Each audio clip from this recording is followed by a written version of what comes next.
नमस्कार, जनवार्तामध्ये आपल्या सर्वांचं स्वागत। सर्वप्रथम पाहूया ठळक बातम्या।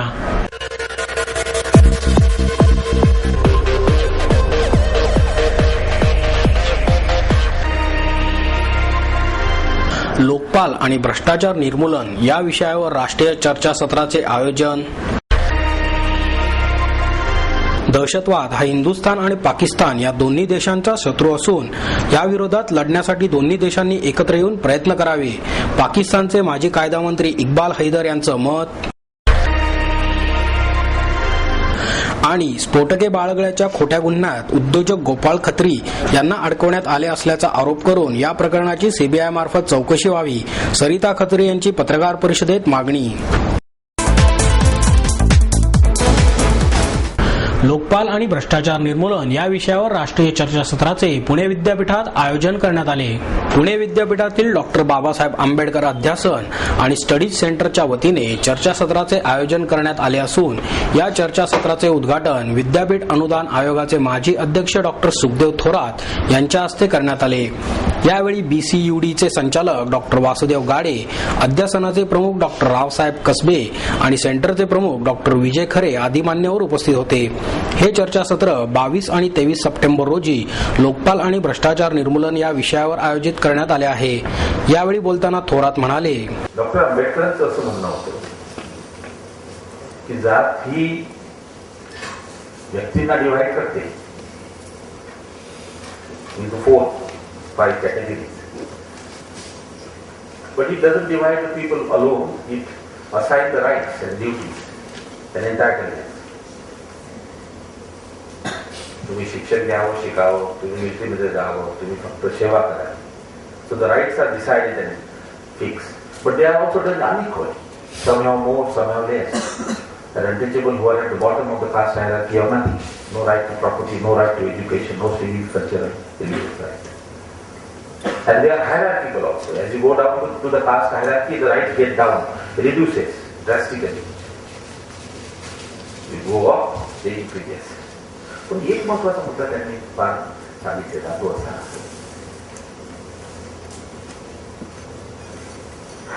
that there is an inherent anti-social feeling in the caste.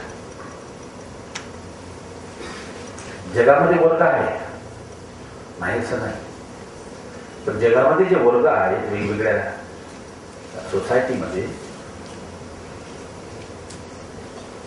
ते व्यक्तीला नॉन सोशल बनवतात. तुम्ही संबंध ठेवत नाही, आयसोलेटेड स्वरूपाला राहतात. The caste system make the group antisocial. It creates the spirit of hatredness, contempt, and therefore it became caste enthused anti-faith between the groups. म्हणून त्यांनी आग्रहाने घटनेमध्ये फ्रॅटर्निटीचा कॉन्सेप्ट आणला. पुढे बोलताना गाडे म्हणाले, सिंपल केलं किंवा सिंपल समजलं तेवढा सिंपल इश्यू नाही. It's a highly complicated issue. त्याला भावनात्मक होऊन किंवा एखाद्या मोमेंट एखाद्या याच्यामध्ये घाईघाईमध्ये अशा प्रकारचा निर्णय घेणं हे योग्य नाही. याच्यामध्ये सगळे सोशल घटक त्याच्यामध्ये इन्व्हॉल्व्ह आहेत. मोठी डेमोक्रॅटिक प्रोसेस आहे. पूर्ण भारताचं भवितव्य ह्या निर्णयावरती आहे, अवलंबून आहे असं म्हटलं तरी चालणार नाही. म्हणून ह्याच्यावरती निर्णय घेताना एक दूरदृष्टिकोन ठेवून आणि मोठा विचार करून प्रेशराइज न होता डिसिजन घेणं फारच आवश्यक आहे. फार मोठे मोठे इश्यू ह्या ठिकाणी आहेत. एक तर ज्या प्रकारच्या मेथड्स वापरल्या जातात, कॉन्स्टिट्यूशनचा रोल काय आहे, डेमोक्रेसीचा रोल काय आहे, सगळ्या घटकांचं त्याच्यामध्ये पार्टिसिपेशन आहे किंवा नाही, कुणाला थ्रेटन वाटते का, हा इश्यू आहे. 22 आणि 23 सप्टेंबर रोजी होणाऱ्या या चर्चासत्रामध्ये भ्रष्टाचाराचे मूळ आणि त्यावरील उपाय, भ्रष्टाचार विरोधी आंदोलन आणि प्रसार माध्यमे, लोकपाल आणि राज्यघटना, भ्रष्टाचार विरोधी जन आंदोलनाचे भवितव्य, लोकपाल आणि दलित, आदिवासी, ओबीसी आणि अल्पसंख्याक या विषयांवर विविध मान्यवर आपले मनोगते व्यक्त करणार आहेत. पिंपरी चिंचवडमधील घरकुल योजना अडचणीत आल्यामुळे कष्टकरी कामगार पंचायतीच्या वतीने जिल्हाधिकारी कार्यालयावर घरकुलधारकांचा मोर्चा काढण्यात आला.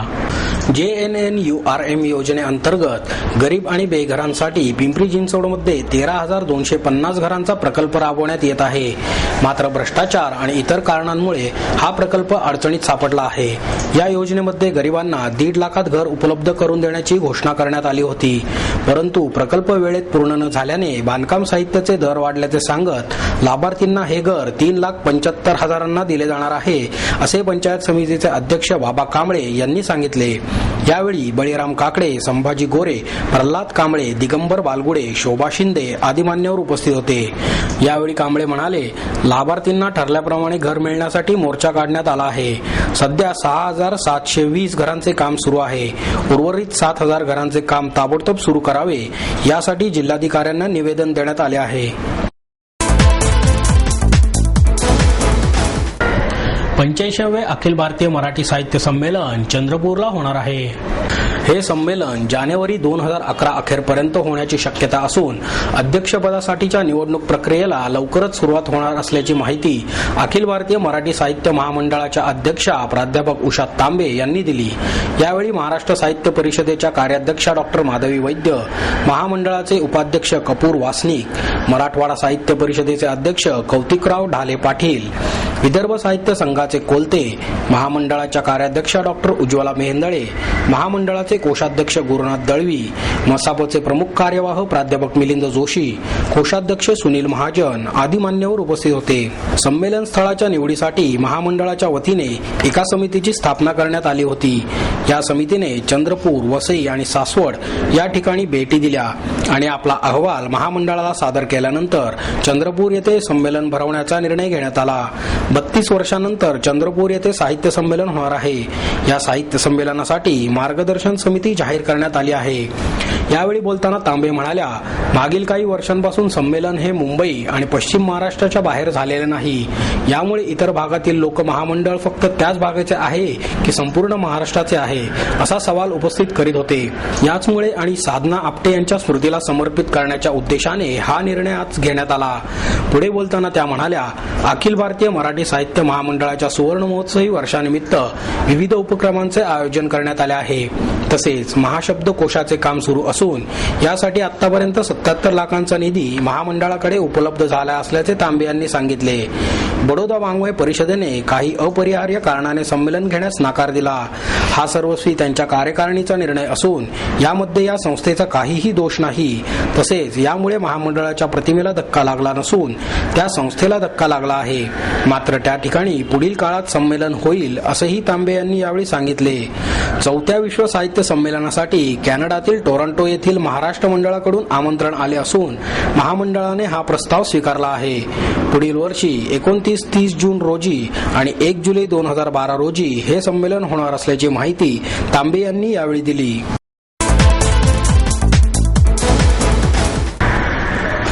दहशतवाद हा हिंदुस्थान आणि पाकिस्तान या दोन्ही देशांचा शत्रू असून त्याविरोधात लढण्यासाठी दोन्ही देशांनी एकत्र येऊन प्रयत्न करावे असे मत पाकिस्तानचे माजी कायदा मंत्री इक्बाल हैदर यांनी व्यक्त केले. हिंदुस्थानी कैद्यांच्या सुटकेसाठी केलेल्या विशेष प्रयत्नांसाठी पुण्यातील सरहद संस्थेच्या वतीने पाकिस्तानचे सर्वोच्च न्यायालयाचे निवृत्त न्यायाधीश नसीर असलम जाहीद, माजी कायदा मंत्री इक्बाल हैदर, कराचीतील पिलर संस्थेचे संचालक करामत अली यांचा महापौर मोहनसिंग राजपाल यांच्या हस्ते विशेष सत्कार करण्यात आला. यावेळी ज्येष्ठ कामगार नेते डॉक्टर बाबा आढाव, युवक क्रांती दलाचे कुमार सप्तर्षी, ज्येष्ठ पत्रकार जतीन देसाई, अलिबर्ग विद्यापीठाचे कुलगुरू एम रहमान, सरहदचे संजय नहार आदी मान्यवर उपस्थित होते. आपल्या पुढील पिढ्यांच्या भवितव्यासाठी आणि दोन्ही देशांच्या वैभवासाठी शांती प्रस्थापित होणे आवश्यक आहे. युद्धातून काश्मीरचा प्रश्न सुटणार नाही. उभय देशांमधील जनतेला शांततेने जीवन जगण्याची संधी द्या. पासपोर्ट विजाची अट रद्द करा अशी मागणीही हैदर यांनी यावेळी केली. गेल्या 65 वर्षात भारत पाकिस्तानमध्ये झालेल्या युद्धामुळे सामान्य जनतेचे खूप नुकसान झाले आहे. अनेक संकटे आली. आता शांतीची संधी हवी आहे. कोठेही बॉम्बस्फोट झाले तरी सर्वसामान्य बांधव मृत्युमुखी पडतात. 26/11च्या मुंबई हल्ल्याने पाकिस्तानचेही नुकसान झाले असल्याचे हैदर यांनी सांगितले. भांडणे मिटवण्यासाठी युद्ध हे उत्तर होऊ शकत नाही. युद्ध केल्यानंतर शांती मिळणार नाही. चर्चेने प्रश्न सोडवले पाहिजेत असे न्यायमूर्ती जाहीद यांनी सांगितले. वाढत्या महागाईत 26 रुपयांमध्ये नागरिकांची उपजीविका होऊ शकत असेल तर तो एक चमत्कारच आहे, असे करमत अली म्हणाले. यावेळी डॉक्टर बाबा आढाव, महापौर मोहनसिंग राजपाल, जतीन देसाई यांनीही आपली मनोगते व्यक्त केली. पुणे अंधजन मंडळाकडून अंधांवर अन्याय सुरू असून या अन्यायाविरोधात अंधांच्या वतीने जिल्हाधिकारी कार्यालयासमोर आमरण उपोषण सुरू करण्यात आले आहे. जिल्हाधिकाऱ्यांना दिलेल्या निवेदनात महम्मदवाडी येथे अंधांना प्राथमिक आरोग्य केंद्र आणि राहण्यासाठी दिलेल्या जागेवर अंधजन मंडळाने अतिक्रमण केले, देसाई नेत्र रुग्णालय आणि इतर 2 इमारती उभ्या केल्याचा आरोप केला आहे. हक्काच्या जागेवर घरे बांधून मिळावीत, अंधांना आणि त्यांच्या डोळस मुलांना शिक्षणासाठी मदत करावी यासारख्या अनेक मागण्या केल्या आहेत. न्याय मिळेपर्यंत उपोषण सुरू ठेवणार असल्याचे महादेव कुंभार यांनी यावेळी सांगितले. स्फोटके बाळगल्याच्या खोट्या गुन्ह्यात उद्योजक गोपाळ खत्री यांना अडकवण्यात आले असल्याचा आरोप करून या प्रकरणाची सीबीआय मार्फत चौकशी करण्यात यावी अशी मागणी सरिता खत्री यांनी पत्रकार परिषदेत केली. चिंचवड येथील उद्योजक गोपाळ खत्री यांच्या गाडीतून मोठा शस्त्रसाठा पोलिसांनी जप्त केला. या प्रकरणी खत्री यांना अटक करून पोलीस कोठडी सोडण्यात आली आहे. या पार्श्वभूमीवर खत्री यांच्या पत्नी सरिता यांनी पत्रकार परिषद घेतली. यावेळी त्यांची मुले स्नेहा आणि जयेश उपस्थित होते. यावेळी बोलताना सरिता खत्री म्हणाल्या, उपमहापौर आसवानी यांच्या खुनाचा दीपक मेवानीने रचलेला कट खत्री यांनी उघडकीस आणल्याने त्यांना गोवण्यात आले आहे, असा आरोप सरिता खत्री यांनी यावेळी केला. अग्निशस्त्रे आणि स्फोटके सापडणे ही अत्यंत गंभीर बाब आहे. यांच्या आधारे मोठ्या प्रमाणात प्राणहानी आणि वित्तहानी होऊ शकली असती. या प्रकरणात माझे पती गोपाळ खत्री यांना अटक झाली आहे. खत्री हे यामध्ये दोषी आढळल्यास शासनाने त्यांना फाशीची शिक्षा द्यावी. मात्र तत्पूर्वी सीबीआय किंवा एटीएस यांच्या मार्फत या प्रकरणाचा तपास करून सत्य बाहेर आणावे. यांची चौकशी अशा संस्थेकडे जोपर्यंत सोपवण्यात येत नाही तोपर्यंत गोपाळ खत्री यांच्या जामिनासाठी आपण प्रयत्न करणार नाही. त्यानंतरही हा तपास या संस्थांकडे सोपवला नाही तर उपोषण करू, असा इशाराही सरिता खत्री यांनी यावेळी दिला. खत्री हे हॉटेल अँबियन्स येथे 1.5 तास होते. जर त्यांच्या गाडीत स्फोटके असतील तर ते 1.5 तास रस्त्यावर गाडी कशाला उभे करतील, असे सांगून त्यांच्या गाडीत दुसऱ्याने स्फोटके ठेवले असल्याचा आरोपही त्यांनी यावेळी केला.